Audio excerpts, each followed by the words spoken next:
இயேசு உங்களை நேசிக்கிறார். பிரியமானவர்களை, இந்த நாளில் ஆண்டவர் நம்மளோடு பேசும்படியாய் வேதத்திலிருந்து சில வசனங்களை கூட வாசித்து ஆண்டவர் நமக்கு கற்றுக் கொடுக்கக்கூடிய, அதன் வழியாய் நாம் கடைபிடிக்கக்கூடிய காரியங்களை பார்ப்போம். அது 2 பேதுருவின் புஸ்தகம் 3வது அதிகாரம் 3வது வசனம் 4வது வசனம் எப்படியாக சொல்லுகிறது. முதலாவது, நீங்கள் அறிய வேண்டியது என்னவெனில், கடைசி நாளில் பரியாசக்காரர் வந்து தங்கள் சுய இச்சைகளின்படி நடந்து. பிரியமானவர்களே, முதலாவது நீங்கள் அறிய வேண்டியது என்னவெனில், நாம் அறிய வேண்டியது என்னவெனில், கடைசி நாட்களில் பரியாசக்காரர் வந்து தங்களுடைய சுய இச்சைகளின்படி நடந்து. பாருங்க, தங்களுடைய சுய இச்சைகளின்படி நடந்து அவர் வருவார் என்று சொல்லுகிற வாக்குத்தத்தம் எங்கே? பிதாக்கள் நித்திரை அடைந்த பின்பு சகலமும் சிருஷ்டிப்பின் தோற்றம் முதல் இருந்த விதமாய் இருக்கிறதே என்று சொல்லுவார்கள். பாருங்க, வசனத்தை புரட்டுவதற்காய் பரியாசக்காரர் வந்து சபைகளுக்குள்ள புகுவார்கள். அவர்கள் வந்து வேத வசனத்தை புரட்டி அறியப்பட்டிருக்கிற ஜனங்களை மாறுபாடான வழிபாடுக்கு நடத்துவதற்கு அவர்கள் இருதயத்தை திருப்பி விடுவார்கள். அப்படிப்பட்டதான பொல்லாத நாட்களில் நாம் வாழ்ந்து கொண்டிருக்கிறோம் என்பதை அறியும்படி ஆண்டவர் சொல்லுகிறார். முதலாவது நீங்கள் அறிய வேண்டியது என்னவெனில், கவனமாய் நீங்கள் அறியும்படிக்கு ஆண்டவர் சொல்லுகிற இந்த வார்த்தை, கவனமாய் இருக்க வேண்டும். கர்த்தருடைய வார்த்தையை சொல்லுகிறவர்கள் எப்படி அவர்களுடைய வார்த்தையை அறிவிக்கிறார்கள்?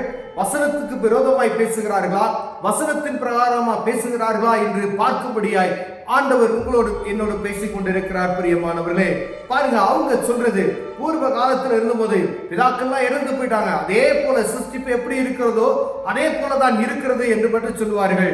ஆனால் ஆண்டவர் சொல்கிற வாக்குத்தத்த கடைசி காலத்துல 1ஆம் நூற்றாண்டுல நடக்கப்பட்ட காரியங்களை மறைத்து, பூர்வ காலத்தில் தேவனுடைய வார்த்தையினாலே வானமும் ஜலத்தினின்று தோன்றி ஜலத்தினாலே நிலை கொண்டிருக்கிற பூமியும் உண்டாயினது என்பதையும். பாருங்க, பூமி பூர்வ காலத்தில் தேவனுடைய வார்த்தையினாலே வானங்களும் ஜலத்திலிருந்து தோன்றி ஜலத்தினாலே நிலை கொண்டிருக்கிற பூமியும் உண்டாயினது என்பதையும், அப்பொழுது இருந்த உலகம் ஜலப்பிரயத்தில் அழிந்து போனதையும் மனதார அறியாமல் இருக்கிறார்கள். முதல்ல இருந்த நோவாவின் பேலை காலத்துல உலகம் முழுவதும் ஜலத்தினால் அழிக்கப்பட்ட என்பதையும் மனதார அவர்கள் அறியாமல் இருக்கிறார்கள் என்று சொல்லப்படுகிறது. பிரியமானவர்களே, அதை அறிந்தார்கள். ஏன் அப்படி நடந்தது? மனிதன் பாவம் செய்தது நிமித்தமாகவே, கர்த்தருக்கு விரோதமான செய்த காரியத்தின் நிமித்தமாகவே அப்படிப்பட்ட ஒரு காரியம் நடந்தது என்பதை இவர்கள் மறைத்து விடுவார்கள். இப்பொழுது இருக்கிற வானங்களும் பூமியும் அந்த வார்த்தையினாலே அக்கினிக்கு இரையாக வைக்கப்பட்டு தேவ பக்தி இல்லாதவர்கள் நியாய தீர்க்கப்பட்டு அழிந்து போகும் நாள் வரைக்கும் காக்கப்பட்டு இருக்கிறது. அப்படின்னா நியாய தீர்க்கப்படும் நாள் வரைக்கும் இப்ப இருக்கக்கூடிய ஒவ்வொரு வானமும் பூமியும் காக்கப்பட்டு இருக்கிறது கர்த்தருடைய வார்த்தையின் பிரகாரமே என்று சொல்லப்படுகிறதையும் அவர்கள் மறைத்து விடுவார்கள். வானத்தையும் பூமியும் படைத்தது அவர் சிருஷ்டி கர்த்தரை மறைத்து விடுவார்கள். பிரியமானவர்களே, ஆண்டவரை அறிந்து கொண்ட ஒவ்வொருவர்களும் வசனம் எப்படியாக வருகிறது என்று கவனித்து பார்க்கும்படி, மாறுபாடான சுவிசேஷம் உள்ளே வருகிறதா, வானத்தையும் பூமியை படைத்த சர்வ வல்லமையுள்ள தேவனுக்கு விரோதமான வார்த்தைகளை அவர்கள் சொல்லுகிறார்களா என்று பார்க்கும்படியாய் ஆண்டவர் உங்களோடும் என்னோடு பேசிக் கொண்டிருக்கிறார். பிரியமான, இது கடைசி காலம். நய வசனிப்பான வார்த்தைகளினாலே அவர்களுக்குள்ள இழுப்பார்கள் என்று மேல சொல்லப்பட்டு பாருங்க. பரியாசக்காரர் வந்து தங்கள் சுய இச்சைகளின்படி மனதால் அவங்க இஷ்டத்தின் பிரகாரம் பரியாசக்காரர் உட்காரும் இடத்தில் உட்காரக்கூடாதுன்னு ஆண்டவர் சொல்லி இருக்கிறார். அப்ப பாருங்க, இவங்க சபைக்குள்ள வந்து என்ன செய்வாங்கன்னா, அவர்கள் மன விருப்பத்தின்படி நடத்துவார்கள். அவங்க என்ன நினைக்கிறாங்களோ அதன்படி நடத்துவார்கள். வேதம் நமக்கு எப்படி சொல்லப்பட்டு இருக்கிறதோ அதை மறைத்து அவர்கள் இஷ்டம் போல எப்படி வேணாலும் இருக்கா அப்படின்னு சொல்லி கொடுப்பாங்க. நீ ஜெபிக்க வேண்டியதில்லை அப்படின்னு சொல்லுவாங்க. ஏன் நீ உபவாசம் பண்ற அப்படி சொல்லுவாங்க.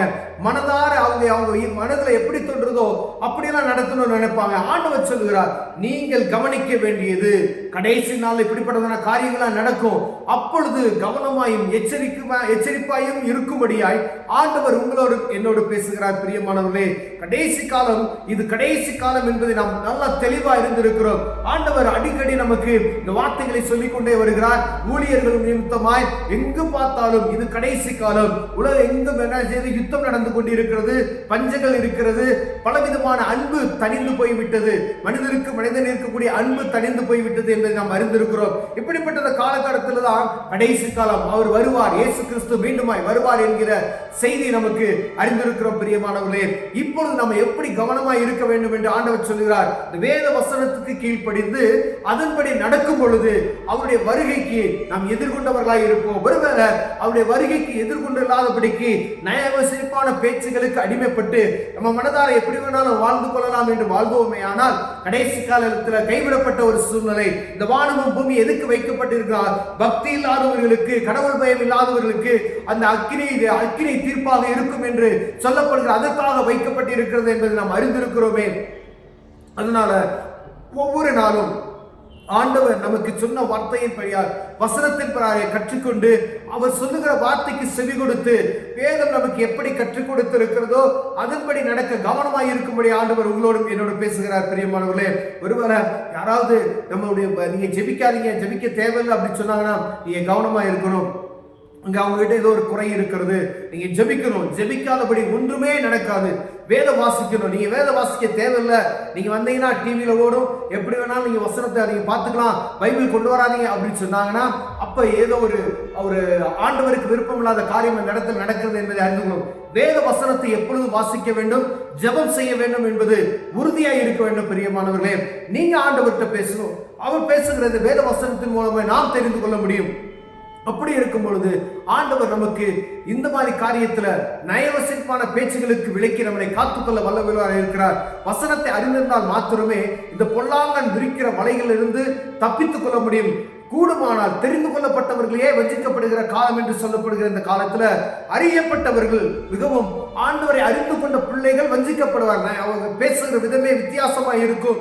அப்படிப்பட்டதான காரியத்துல நீங்க கவனமா இருக்கணும். நீங்க வேத வசனத்தை வாசிச்சுக்கிட்டே இருந்தீங்கன்னா தான், கொஞ்ச நாள் நீங்க வேதத்தை வாசிக்கல அப்படின்னா, ஜெபிக்கல அப்படின்னு சொன்னா அவன் உங்களை என்ன செய்வான்? மயக்கி விடுவான். பிரியமானவர்களே, ஒருவேளை கர்த்தருடைய சத்தத்துக்கு செவி கொடுக்கணும் அப்படி நீங்க எப்பொழுதும் நீ ஆண்டவருடைய சத்தத்துக்கு செவி கொடுத்து இருப்பீர்களானால் ஆண்டவர்களை காத்து வழிநடத்த வல்லமையுள்ளவராய் இருக்கிறார். மாறுபாடான சுவிசேஷத்திற்கு விலக்கி தங்களை காத்துக் கொள்ள முடியாது. கண்களை மூடி ஜெபம் செய்வோம். அன்பின் தகப்பனே, ஆண்டவரே, நயவசரிப்பான பேச்சுகள், ஆண்டவரே, பரியாசக்காரர்கள் வந்து தன் மன விருப்பத்தின்படி நடத்தக்கூடிய சொல்லக்கூடிய காரியங்களுக்கு நாங்கள் கீழ்ப்படியாதபடிக்கு வேதத்துல நாங்கள் தியானமா இருந்து வேதத்தின் பிரகாரம் நடக்க என் தேவன் எங்களுக்கு கற்றுக் கொடுப்பீராக. புரிந்து கொள்ளுகிற ஞானத்தை தருவீராக. ஆண்டவரே, இயேசுவின் நாமத்தை நாங்கள் அறிக்கைப்படுகிறவர்களாய் காணப்பட உதவி செய்யும். இயேசுவின் நாமத்தில் பிதாவே, ஆமென்.